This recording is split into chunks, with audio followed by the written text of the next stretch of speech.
Hello everyone, and I welcome you all to another video of our queue series. So in the previous video, we learned about the introduction of a queue. Queue is basically, as we saw, that it follows the FIFO order, which is first in first out, right?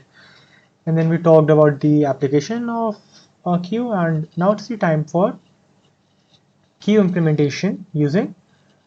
Okay, my bad. This should be array. Okay, yeah. So the functions which we have to do here are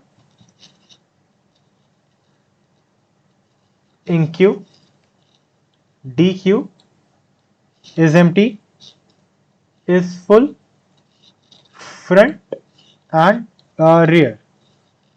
All right.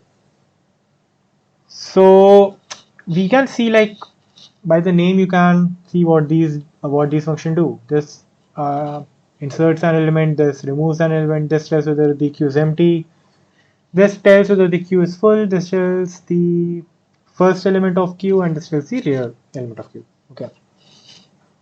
All right.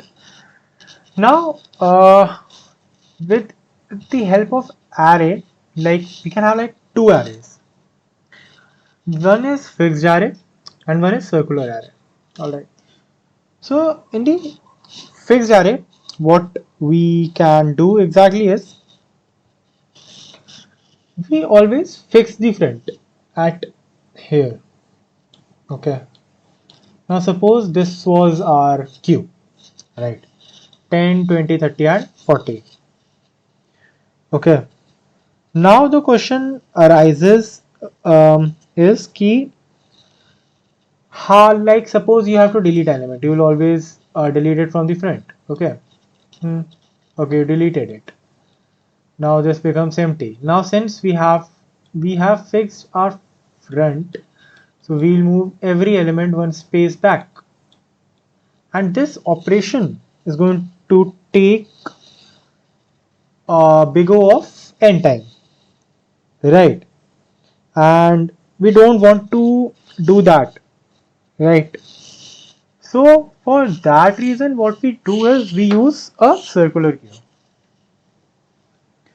Okay. So this is not the thing which we attempt. We attempt the circular queue. Okay. So in the circular queue, what happens? Suppose 20, 30 and 40 are left.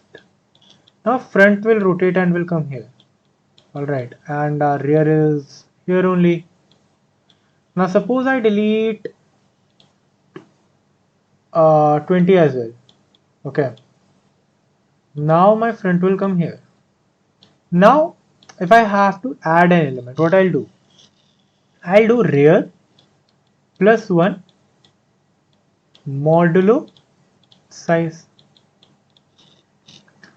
So this will shift my rear to here. Okay, this would be still 40 and I'll insert an element. Similarly, when we dequeue something, we, like, suppose I dequeued this and I'm here. Now if I dequeue something from here as well, what I'm going to do? This is going to go here, like front is going to shift here. So front plus 1 percentage size as well.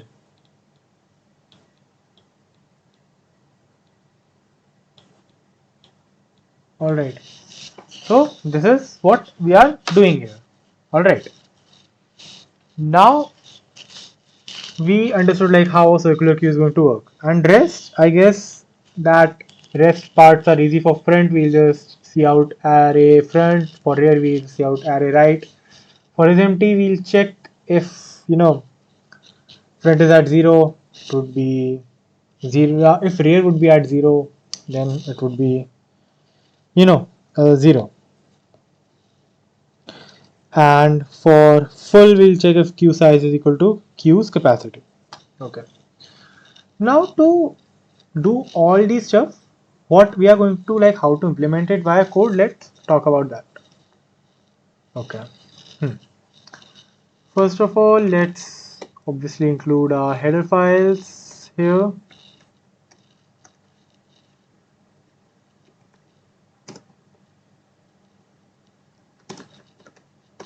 Okay, and now let's make a class of queue.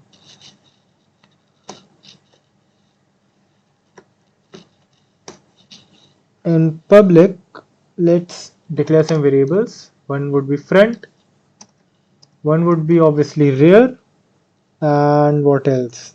One would be size. Okay, we'll have unsigned capacity. Obviously, it would be unsigned. Sorry, unsigned. Yeah. And other than this, we'll have int star add. Alright, what is the problem here? Okay, no problem, no issue. Hmm. Okay, so this is the class queue which we created. Okay, now we'll create a queue. Let's name it create queue. Alright, and here we'll have unsigned capacity. Right, now our queue is equal to new queue. Okay,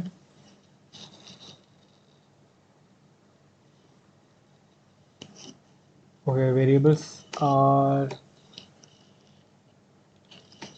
overloading, so because it would be easy to make the variable queue, right? Hmm. Okay, now this works. Yeah. Okay, now queue capacity would be capacity, obviously. Queues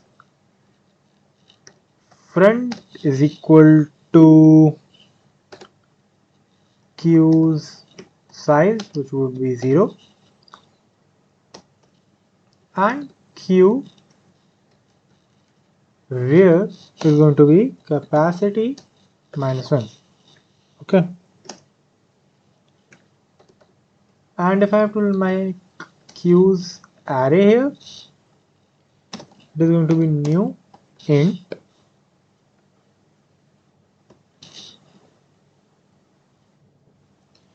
what would be the size of it. Queues capacity, right, into size of int. Okay, here we just made the array with the variable capacity, because capacity is variable here. We'll declare it would be a user thing. All right, and in the end we'll simply return queue. Right, now if I have to make a function is full, I'm simply going to have queue star queue. What it is going to return? It will simply return uh, queue's size is equal to queue's capacity, right? If its size becomes equal to its capacity, it would be full. Okay. And what about int is empty?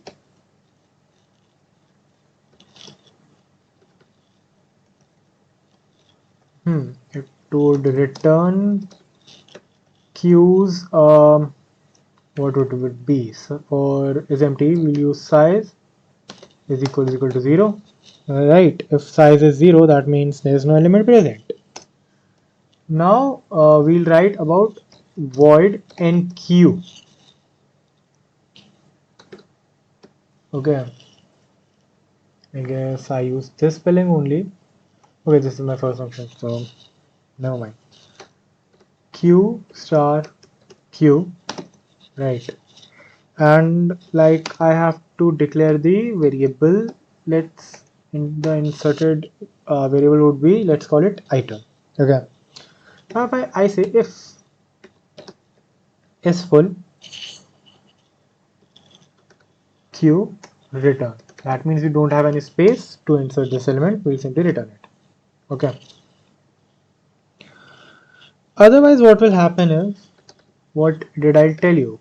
Q's rear would become Q's rear plus 1 percentage Q's capacity. This is the exact thing I told you. Q's capacity. Right, this is the exact thing I told you. If you remember, see this, rear plus 1% size. Right. Okay. Now Q's in Q's array of Q's rear, we are going to put item. Okay. And Q's size would increase.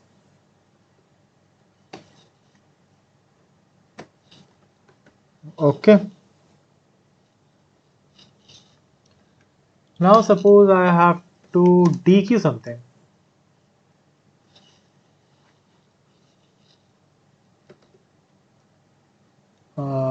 Right. Suppose I have to dequeue from Q. I'll say if is empty, return. That means our queue is empty and we don't have anything to delete.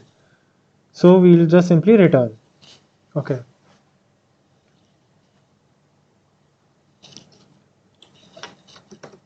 Yeah, cool. Okay. Now what I'll do here is I'll simply do Q front is equal to Q front plus 1. Just let's put it in bracket and we'll just simply divide it by Q's capacity. Right. That is what we are going to do. Q's capacity. Right. This is what I told you here. See, front plus 1% capacity, size of this whole array. For suppose here it is 4, so it would be 4. Okay. So that is how our dequeue function would work. Okay. And size would obviously decrease, so we'll decrease the size as well.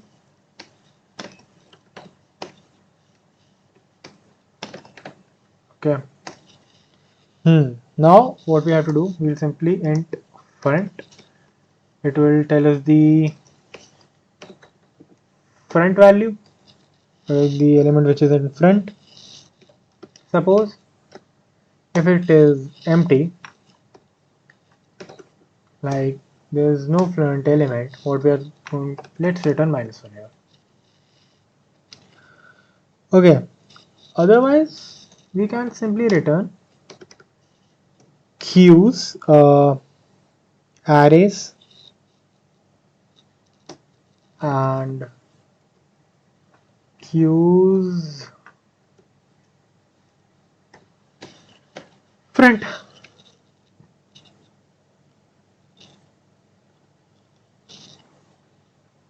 What's the problem here? Okay, this is not that, this is this.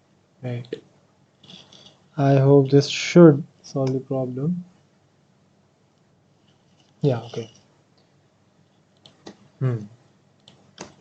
Now if I talk about int rear, what it would be? It would be q star q if is empty q. We are going to simply return -1. Else we are simply going to return Q's arrays real. Right, this is what we are going to do. So I hope you understood how we made all these functions. We'll quickly take a recap. So what we did here is that just we made a class of queue. Okay, and in the variables we declared different variable, real variable, size variable, and capacity and array. And in while making our queue, what we did is we had a function queue create queue unsigned capacity, and here we this is basically you can say a constructor, but I didn't you know declared it inside our class because it would be a little messy there. Okay, so just what happens is just we are making a queue here with our unsigned capacity. Okay, and we're declaring everything everywhere. Okay, now int is full. I guess that is pretty obvious. When size becomes equal to capacity, that means our queue is full. Is empty if size is 0, that means our queue is empty. How to increment an element? I told you we'll increase the area by 1 and we'll do a modulo of it by capacity. So it does not go out of bounds, real person. Similarly, dequeue, we increase the front and do a modulo so it doesn't get out of bound, and we decrease the size here and we increase the size in the enqueue part. And in int front we take out the element which is the front element, that is if is empty queue return -1, otherwise return queue front. Okay, and similar thing happens in our rear part. Okay. So I guess you understood the concept of how to implement a queue using array. So it is also a little bit tricky since we have to use a circular array, but I guess you understood how to use a circular array, so that is a plus point here. And so thank you for watching this video, and in the next video we are going to talk about C++ STL class, which contains the standard inbuilt queue, and we will look at its functions as well. Okay. So thank you for watching, and if you have any doubt regarding anything, you may put it in the comment section, and stay tuned for further videos.